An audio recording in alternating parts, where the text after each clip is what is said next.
Hi everybody, Dacob here. Welcome back to the Fragrant Bunker. Today we're going to review a Maison Kurkdjian fragrance called Amyris Homme. There you go. It's the male version of Amyris and targeted for men, right? Extrait de Parfum. There's also an eau de toilette, but we're going to do the Extrait de Parfum. I do have a sample here that I was so kindly gifted by my sales associate at a perfume counter where I purchase stuff. Now, obviously, we're not sponsored in this video. I did buy something and then I got a sample. So just to be very clear, all the opinions expressed in this video are my own, and everything I say in this video is for entertainment purposes only, not rooted in truths or facts. Everything's alleged and just my opinion. I have sprayed Amyris here and here already a while ago, so I got the dry down on this side, and then I'm going to do a fresh spritz here at the bottom. So we got opening and dry down. Let's just say subscribe to my channel before we get to the review. Push the join button next to the subscription button. Become a member today, get access to extra perks. You can also join me on Patreon, superdacob, all spelled together there as well for extra perks. This video is being filmed live in front of a live virtual audience. I live stream several times a week on my main channel, superdacob channel. Go check me out there and follow me to join the chats. Okay, so Mahor in the chat says, oh yes, that's a good one. So right off the bat, let me tell you one thing. Before we get into the texts and the notes and the accords,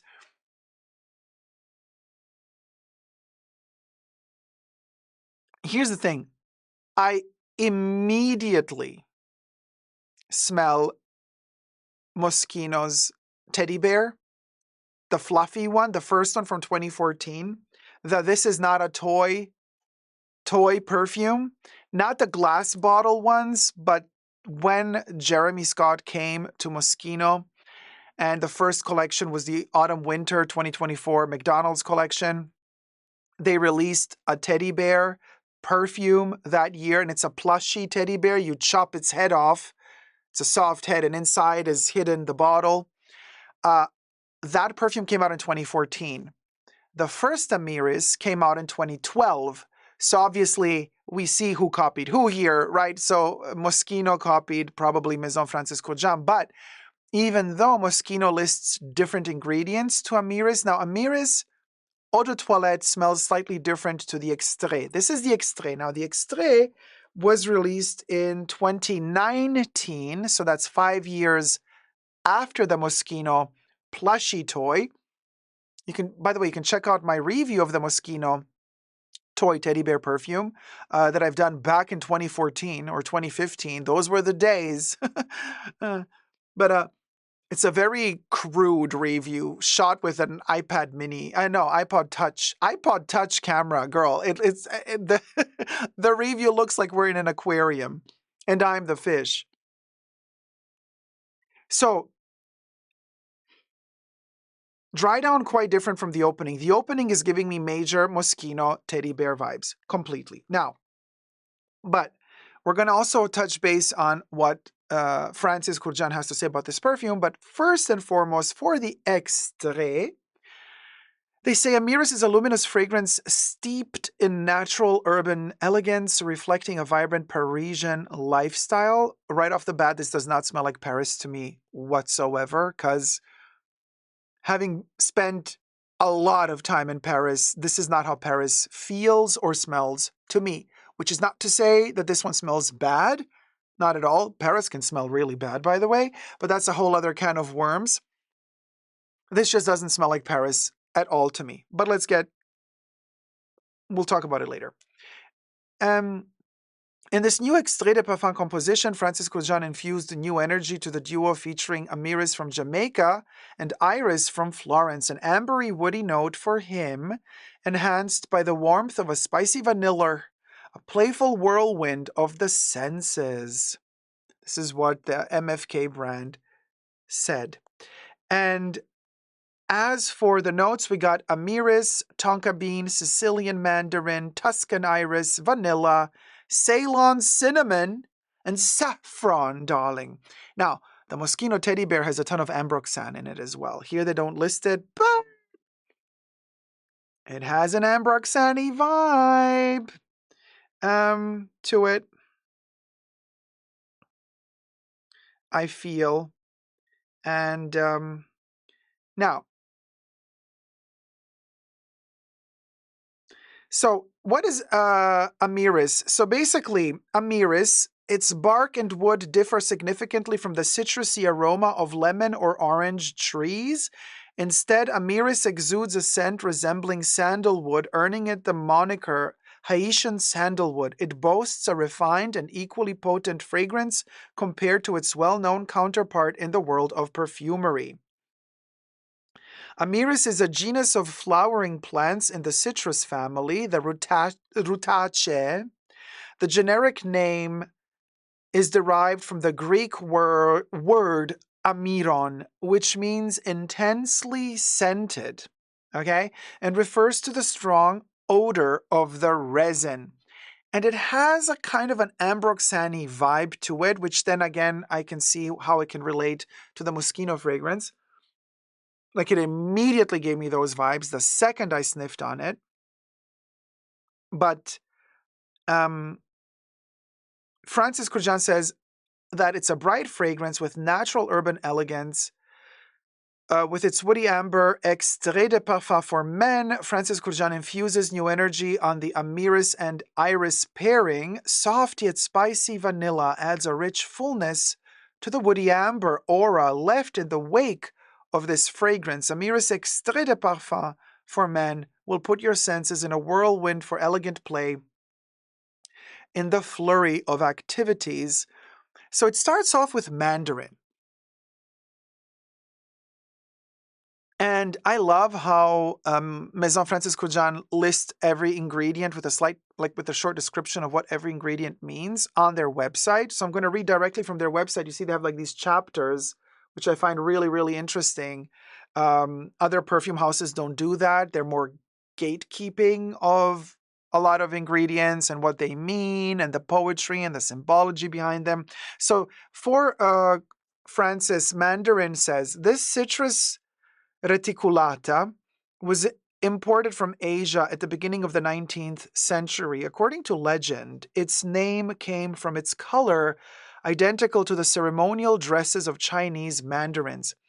The fragrant compounds contained in its peel are extracted by cold expression to obtain its oil. Now, this variety has citrusy, zesty, but also green, sweet, and slightly sulfurous facets. This sparkling and joyful top note enhances a cologne and energizes an ambery perfume. Then the next accord is saffron. Coming from the pistil of a variety of crocuses or crocuses, this most expensive spice in the world is nicknamed red gold. Natural saffron is not used in perfumery because it contains safrole, a highly allergenic compound. But its effect is reproduced with one of its derivatives, the saffronal. Its very powerful perfume is bitter and slightly metallic, blowing hot and cold on the rest of the composition, with also a leathery, tarred facet. Francis Kurkdjian likes to use it in the top layer of a fragrance to break the sweetness of citrus notes. It is often associated with oud-based perfumes and amber accords. I love how educational, I never stress enough to repeat this, I love how educational Francis's website is. Like, yeah, it's meant to buy perfumes. The website is there for you to purchase fragrances, but it also educates you about the different accords and ingredients. And not only does it educate you, it educates you for free because access to this intel is for free on his website. I think that's amazing. Very, very commendable, Francis. I commend you for that. That's really cool. Next ingredient and accord in this fragrance is vanilla.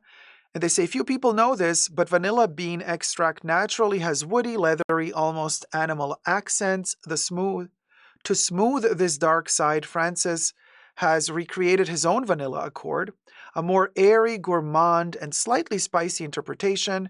The round, enveloping aspect comes mainly from vanillin, the main olfactory compound of vanilla, also used in food flavors for its particularly soft and sweet side. This accord brings comfort and silage. Cool, right? Now, in the heart of this fragrance is Amyris, and this is why the Amyris is also listed as kind of the central ingredient of the olfactory notes. It is the number 4 of 7. So Amyris says it's in this perfume. Its name sounds like that of an Egyptian goddess, and yet it is native to the Caribbean. There, local fishermen poetically call it candle wood. I don't see much poetry in that, but okay. Because they use it as torches thanks to its highly flammable properties.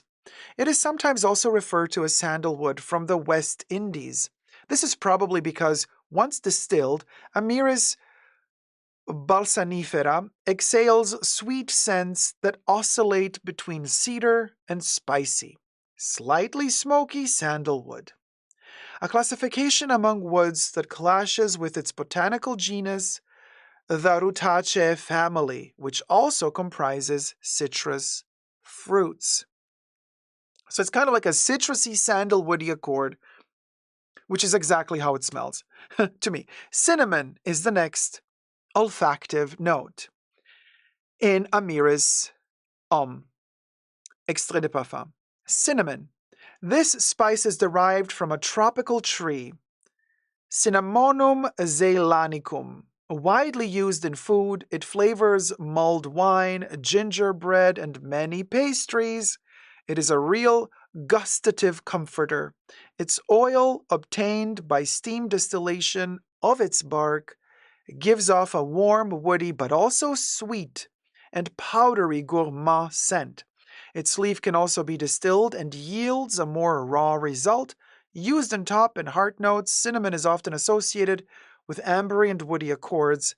Francis Kurkdjian likes to blend it with flowers for its highlighting effect. I don't get the cinnamon in here, personally. Next one is the tonka bean. This precious raw ingredient comes from the Dipteryx odorata, a tree endemic to Central America and northern South America. Local people have to go into the jungle to pick its ripe fruit once fallen to the ground. After macerating in alcohol and dried, it delivers its kernel, a wrinkled black bean, the tonka. It gradually develops its flavors, including those of its main aromatic molecule, coumarin, powdery, almondy, with a freshly mown hay effect, tobacco, slightly honeyed, and smoked. Its gourmand facet evokes a slightly vanilla-scented and sweetened shortbread tart. Its absolute, obtained by volatile solvent extraction, is one of the most sensual base notes. Not a big fan of tonka bean myself. Depends what sort of tonka bean it is.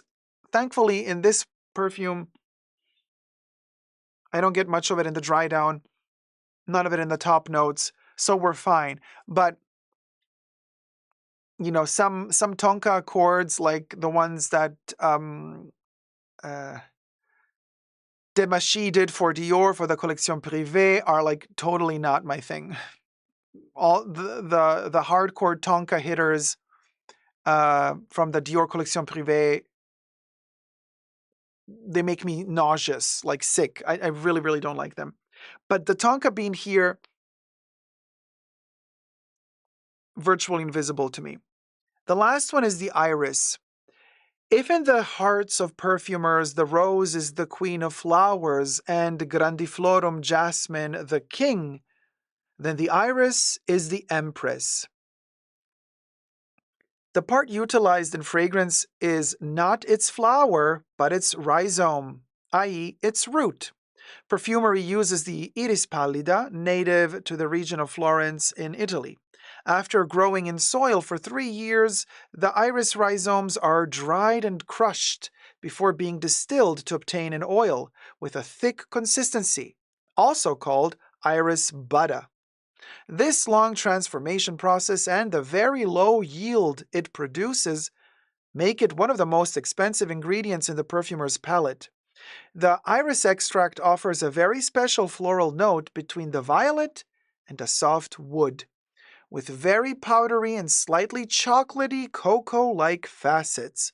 Endowed with exceptional persistence, the iris can be used in minute doses to add volume or in greater quantity to support a floral or woody accord. So,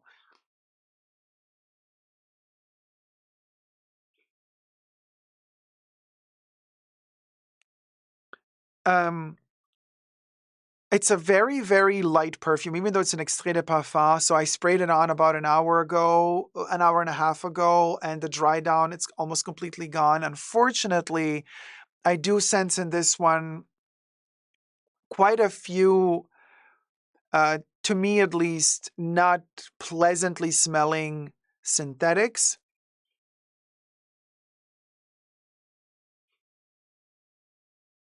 It's that something that is added to certain perfumes that are targeted to the male audience that make these perfumes smell metallic and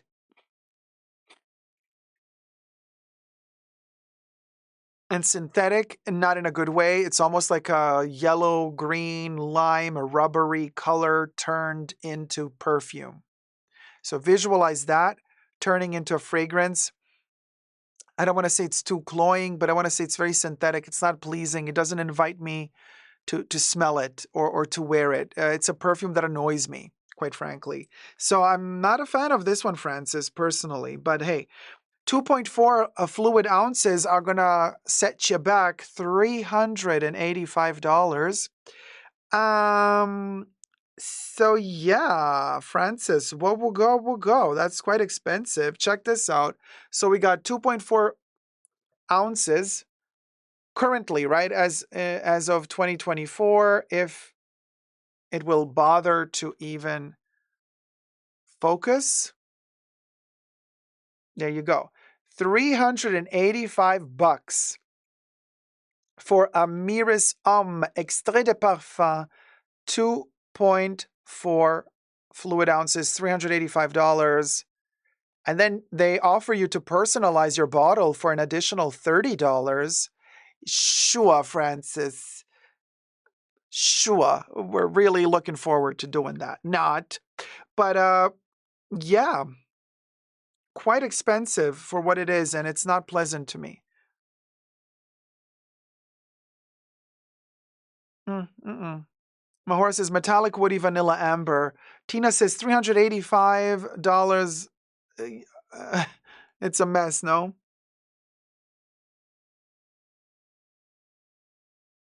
Tina says it's a lipsticky scent. It's not lipsticky to me. Although, usually, iris and especially orris root can give a lipstick accord or a lipstick note to a fragrance. This one, it's metallic and screechy on me. Maybe it works wonders on you. And this is not the eau de toilette, it's the Extrait de Parfum. So, and it also has a peppery vetiver-ish accord in there somehow to me.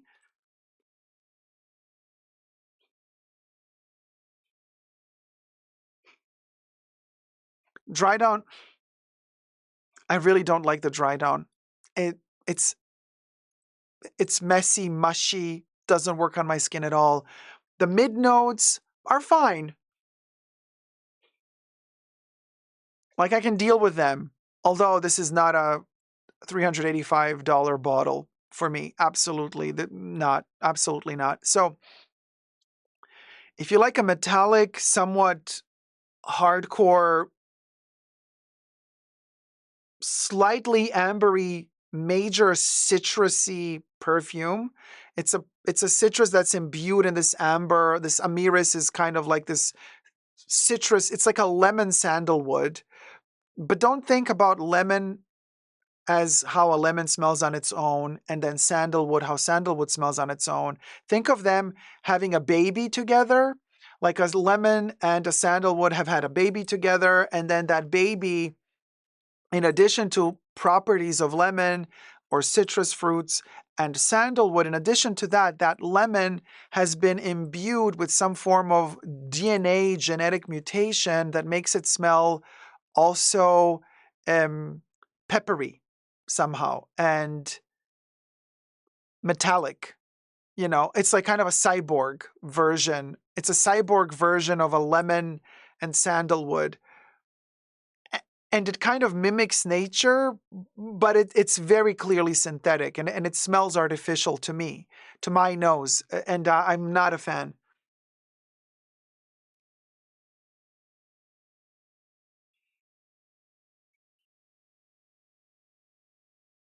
There is a smidge of cologne in there, especially in the mid notes, that makes you feel like you're wearing a cologne, which is very pleasant. Unfortunately, that dissipates relatively soon. But like I said, here I got the dry down.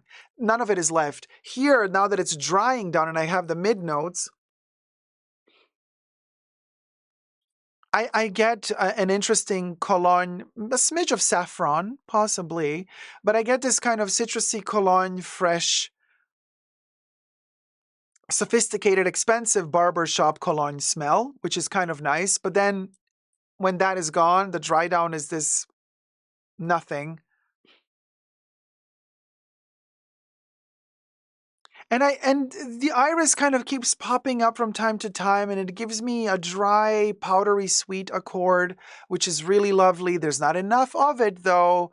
I would need more of it in order to balance out and kind of eradicate a little bit of the overdone synthetic aspect of this perfume, the metallic aspect. Metallic to me, that's how I perceive it at least. And I can see how for modern times and the modern cliches of what a male perfume is supposed to smell like, this thing kind of plays that game. It plays the game of I'm a modern heterosexual dude, mask for mask, which, you know, to each their own, but not for me. And also interesting, I've read some critiques or reviews of this perfume. Some people are stating that this perfume smells like a modern day Le Male by Jean Paul Gaultier. I could not disagree more. This has nothing to do with Le Male. The first Le Male, a gorgeous fougere, right? Francis's first perfume. The eau de toilette of Le Male is lavender, lavender, lavender, lavender, and vanilla. It's a gorgeous fougere, super unisex, very gender bending. Oh my God, what an incredible perfume. This, even though this is also Francis's creation, no, I don't agree with those people saying that this one smells of like a more modern Le Male. No, not to me. Not at all. Not at all. They are completely different, in my humble opinion. And what type of person could pull this off? Uh, I think it's that type of guy. He's skinny. He likes to keep it minimal at home. He just wants to have like an empty apartment with wood accents. And he's willing to spend a ton of money on that one chair that's going to be positioned there. He's going to always take a selfie on. He's going to make sure to let us all know who are following him on Instagram that he has that expensive designer chair in his empty apartment. He will wear Comme des Garçons t-shirts. He is going to wear the little heart t-shirt. He's going to wear the Rick Owens sneakers. They're going to be black and white. And he is going to behave minimally. He's going to be a man of very few words because deep down inside, he's super scared of people realizing who he truly is. So he thinks he can disguise himself by hiding his true identity, by acting like he's the man of mystery, when in reality, he's as superficial as they get. But he just doesn't want to be perceived as superficial. So he's going to try to do everything to hide, camouflage the fact that he's just a bimbo from the valley. Okay? He's just that bimbo. Okay? But he's going to want to show you that he's not. And he's going to be very, very judgmental of everything that is not sophisticated in his eyes, when in reality, his sophistication is literally just a trend. Super superficial trend. And he doesn't realize it yet because he is that superficial. So how can he realize it? How can he go deeper? He cannot. All he can do is try to fake it until he make it. You don't fool me for a second, honey boo boo cha. You don't fool me for a second. I won't bone yesterday. Been around the block a couple of times. I sniff out your kind a gazillion miles away, and I run from you people like from the plague. That was my review of Amyris Homme Extrait de Parfum. Thank you so much for watching. Thumb up this video, subscribe. Let me know what your thoughts are down below. And until next time, never forget to never give up on fragrant love. Bye.